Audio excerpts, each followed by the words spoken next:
வணக்கம் நண்பா. இப்போ நாம் இந்த வீடியோவில் இப்போ ரீசெண்டாக ட்ரெண்டிங்கில் இருக்கக்கூடிய ஃபேஸ் ஆப்னுடைய டான்சஸை பற்றி தான் பார்க்க போகிறோம்.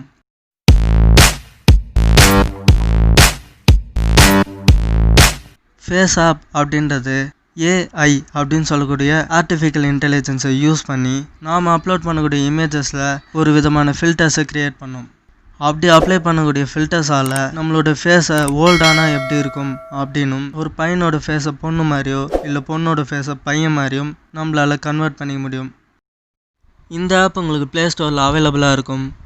இந்த ஆப்பை 2017 ரஷ்யாவில் இருக்கக்கூடிய ஒயர்லெஸ் லேப் அப்படின்ற ஒரு கம்பெனி ரிலீஸ் பண்ணுது. இந்த ஆப்புக்கு ஸ்டார்டிங்கில் அந்தளவு ரீச் இல்லை அப்படின்னாலும் 2018 and 19 இதுக்கு இடையில பல செலிப்ரிட்டிஸால் யூஸ் பண்ணப்பட்டு சோஷியல் மீடியாஸ்லாம் அப்லோட் பண்ண நிறையவே ஃபேன்ஸும் இதை யூஸ் பண்ண ஆரம்பிச்சிட்டாங்க.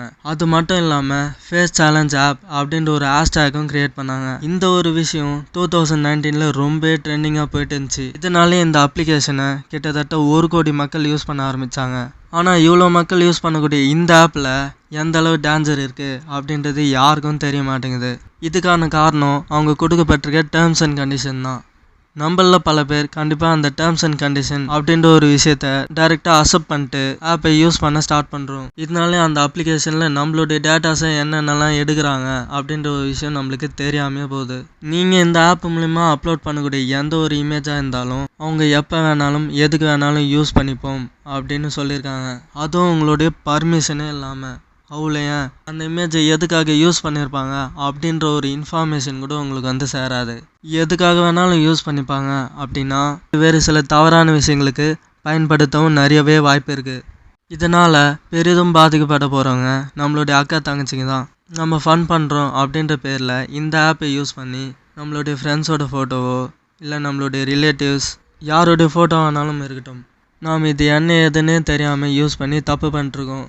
இந்த பிரச்சனை இந்த ஒரு ஆப்புக்கு மட்டும்தானா அப்படின்னு கேட்டிங்கன்னா கண்டிப்பாக இல்லை. நம்மளுடைய இமேஜஸ் அப்லோட் பண்ணக்கூடிய எந்த ஒரு அப்ளிகேஷனாக இருந்தாலும் அதில் ப்ரைவசி அப்படின்ற ஒன்று கிடையாது. ஸோ அதை நம்ம எதிர்பார்க்கவும் கூடாது. இப்போ இருக்கக்கூடிய இந்த டெக்னாலஜியில் ப்ரைவசி சேஃப் அப்படின்ற ஒரு பேச்சுக்கு இடமே கிடையாது.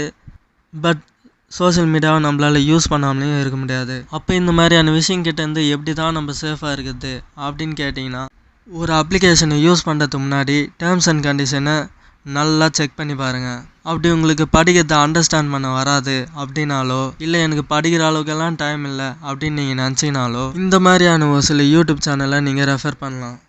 உங்கள் ஃப்ரெண்ட்ஸில் யாராச்சும் ஃபேஸ் ஆப் யூஸ் பண்ணியிருந்தாங்க அப்படின்னா இந்த வீடியோவை அவங்களுக்கு கண்டிப்பாக ஷேர் பண்ணுங்கள். இந்த வீடியோ உங்களுக்கு யூஸ்ஃபுல்லாக இருந்துச்சுன்னா லைக் பண்ணுங்கள். இந்த வீடியோ பற்றிய உங்களுடைய எண்ணங்களை கமெண்ட் பாக்ஸில் தெரிவிங்க.